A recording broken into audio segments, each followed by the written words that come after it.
അതെന്താണ് ഇപ്പോൾ ഇപ്പോൾ ഇവിടെ എത്തിയതേ ഉള്ളൂ. ചതിരൂർ എന്ന സ്ഥലമാണിത്. കണ്ണൂർ ഡിസ്ട്രിക്റ്റിലെ ഇരിട്ടി പ്രദേശത്ത് കീഴ്പള്ളിക്കടുത്തുള്ള ചതിരൂർ എന്ന സ്ഥലത്ത് ഫോറസ്റ്റിനോട് ചേർന്ന് കിടക്കുന്ന ഒരു പ്രദേശമാണിത്.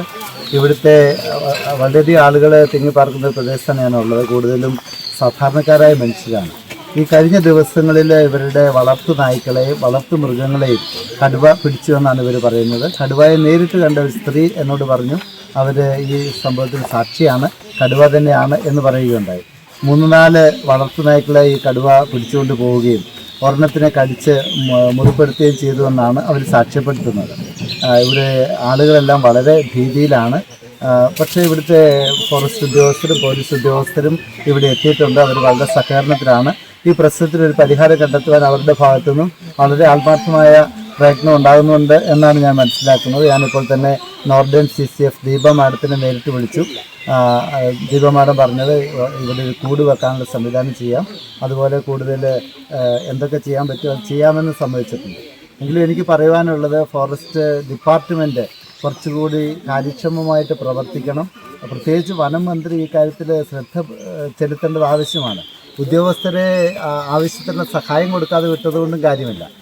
ഇപ്പോൾ കേരളത്തിൽ ഉടനീളം ഈ പ്രശ്നം ഉണ്ടാവുകയാണ്. ഇപ്പോൾ വയനാട്ടിൽ കഴിഞ്ഞ ദിവസം ഒരു സ്ത്രീയെ കടുവ കടിച്ചു കൊന്നു. ഇപ്പോൾ ഇത് അടുത്ത് കടുവ ഇറങ്ങി മറ്റുള്ളവരെ ആക്രമിക്കുന്നു എന്ന ഭീതിജനകമായ വാർത്തയാണ് നമ്മൾ കേൾക്കുന്നത്. റോം കത്തി എരിഞ്ഞപ്പോൾ നീറോ ചക്രവർത്തി വീണ വായിക്കുകയായിരുന്നു എന്ന് നമ്മൾ ചരിത്രത്തിൽ കേട്ടിട്ടുണ്ട്. അതിന് സമാനമായ സാഹചര്യമാണ് നമ്മളൊക്കെ കേൾക്കുന്നത്. പറയാൻ തന്നെ ലജ്ജയുണ്ട്. ഇവിടെ ഉദ്യോഗസ്ഥരും മറ്റുള്ളവരും നാട്ടുകാരും ഭീതിയോടെ ഈ വന്യമൃഗത്തിൻ്റെ ആക്രമണത്തിൽ രക്ഷപ്പെടുവാനുള്ള സംവിധാനങ്ങൾ ഒരുക്കാൻ ശ്രമിക്കുമ്പോൾ വനം വകുപ്പിൻ്റെ മന്ത്രി തന്നെ കോഴിക്കോട് പ്രദേശത്ത് പാട്ടുപാടി രസിക്കുകയായിരുന്നു എന്ന് വാർത്തകളിൽ വായിച്ചപ്പോൾ ഞങ്ങളൊക്കെ വളരെയധികം ഞെട്ടിപ്പോയി. കാര്യക്ഷമമായ ഭരണ സംവിധാനം ഈ നാട്ടിലുണ്ടാകണം. ഇവിടുത്തെ സാധാരണക്കാരായ ജനങ്ങൾക്ക്, പാവപ്പെട്ട മനുഷ്യർക്ക് സുരക്ഷിതത്വം നൽകാൻ സാധിക്കുന്നില്ലെങ്കിൽ ഞങ്ങൾക്ക് സ്വയം സുരക്ഷിതത്വം നേടാനുള്ള സംവിധാനങ്ങൾ ഒരുക്കി തരണം. ഗവൺമെൻറ്റിന് അത് സാധിക്കുന്നില്ലെങ്കിൽ അത് തുറന്നു പറഞ്ഞ് ഇവിടെയുള്ള തദ്ദേശവാസികൾക്ക് ആയുധങ്ങൾ നൽകണം. എന്നാലേ അവർക്ക് ഈ മൃഗങ്ങളിൽ രക്ഷപ്പെടാൻ സാധിക്കുകയുള്ളൂ. ഇവിടുത്തെ വനം വകുപ്പിൻ്റെ അനുമതിയും അതുപോലെ ഉദ്യോഗസ്ഥർ വന്ന് സംരക്ഷണമൊക്കെ തരുമ്പോഴത്തേക്കും ആളുകളുടെ ജീവൻ നഷ്ടപ്പെടുന്നതായിട്ടാണ് നമ്മൾ കാണുന്നത്. ഈ കഴിഞ്ഞ 10 വർഷത്തിനുള്ളിൽ ഈ കേരള നാട്ടിൽ 11ഓളം പേരെയാണ് കടുവ കടിച്ച് മാത്രം കൊന്നത്. കഴിഞ്ഞ ദിവസത്തെ ചാനലിൽ വാർത്ത പറഞ്ഞപ്പോൾ ഞാനത് കൃത്യമായിട്ട് പറഞ്ഞിരിക്കുന്നതാണ്. അതിലേറെയും വയനാട് ജില്ലയിലാണെന്നുള്ളതും നമ്മൾ വളരെ ശ്രദ്ധിക്കേണ്ട ഒരു കാര്യമാണ്. വയനാടിനോട് ചേർന്ന് കിടക്കുന്ന ഒരു പ്രദേശമാണിത്.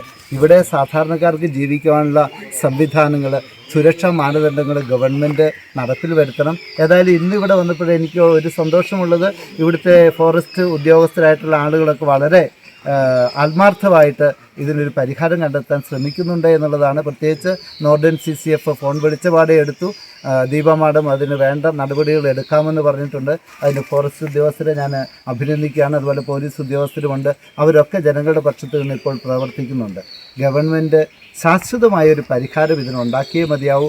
കേരളത്തിലുടനീളം വന്യമൃഗങ്ങളുടെ ആക്രമണം മൂലം സാധാരണ ജനങ്ങൾക്ക് ജീവന് ഭീഷണിയുണ്ടെന്നുള്ളത് ഒരു സത്യമാണ്. അത് നമ്മൾ വീണ്ടും വീണ്ടും ആവർത്തിച്ച് ഇത്തരം അനുഭവങ്ങളിൽ നിന്ന് മനസ്സിലാക്കുകയാണ്. അതിന് പരിഹാരം കണ്ടെത്തിയേ മതിയാവൂ. അതുപോലെ തന്നെ ഇവിടെയുള്ള ആളുകളുടെ ഈ വളർത്തുമൃഗങ്ങൾ നഷ്ടപ്പെട്ടവർ അവർക്കൊക്കെ നഷ്ടപരിഹാരം കൂടി കൊടുക്കുവാൻ ഗവൺമെൻറ് സന്നദ്ധരാകണമെന്നാണ് ഞങ്ങൾക്ക് ഇത്തരണത്തിൽ ആവശ്യപ്പെടുവാനുള്ളത്. Thank you.